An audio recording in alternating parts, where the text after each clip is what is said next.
श्री राम समर्थ। अप्रैल 6।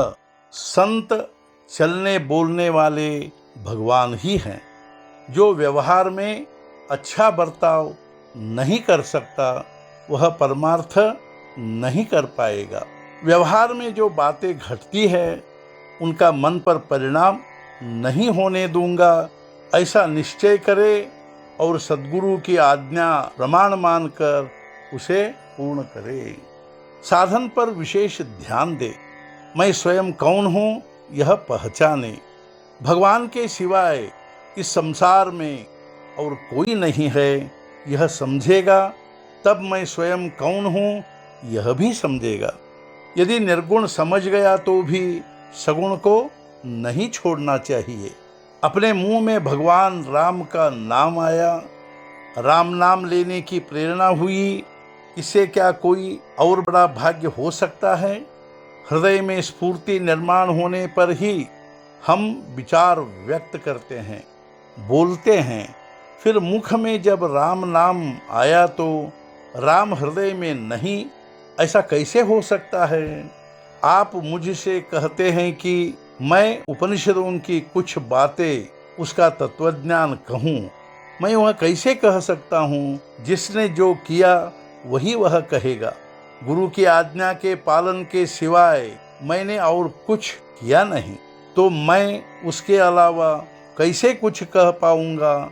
संत से समागम करने पर हम मार्गस्थ हो जाते हैं।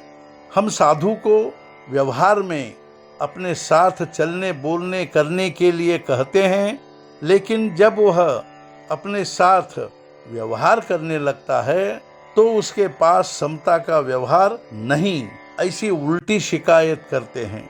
संत देह की बीमारियां ठीक नहीं करते, उन रोगों का भय मिटाते हैं।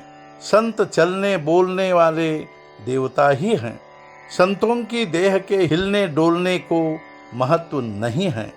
भगवान का नाम सिद्ध कर दिखाना ही संतों का संसार पर बड़ा उपकार है।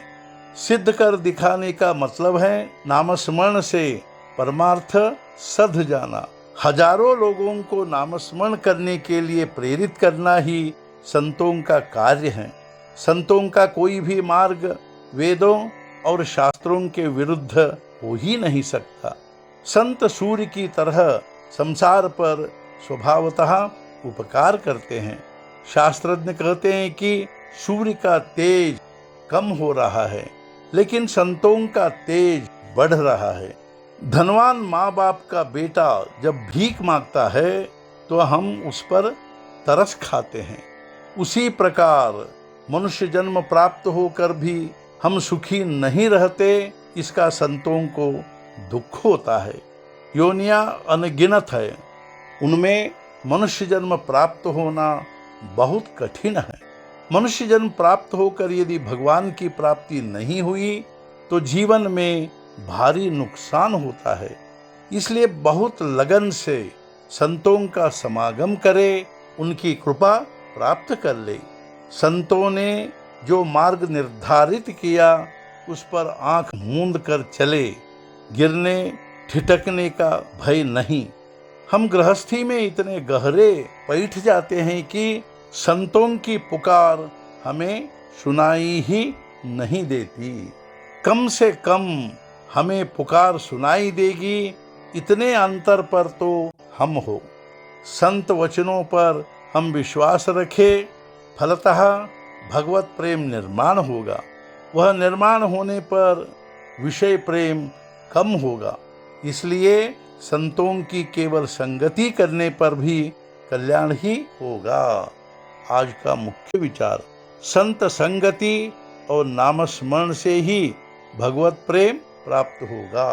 सद्गुरुनाथ महाराज की जय। जय जय रघुवीर समर्थ।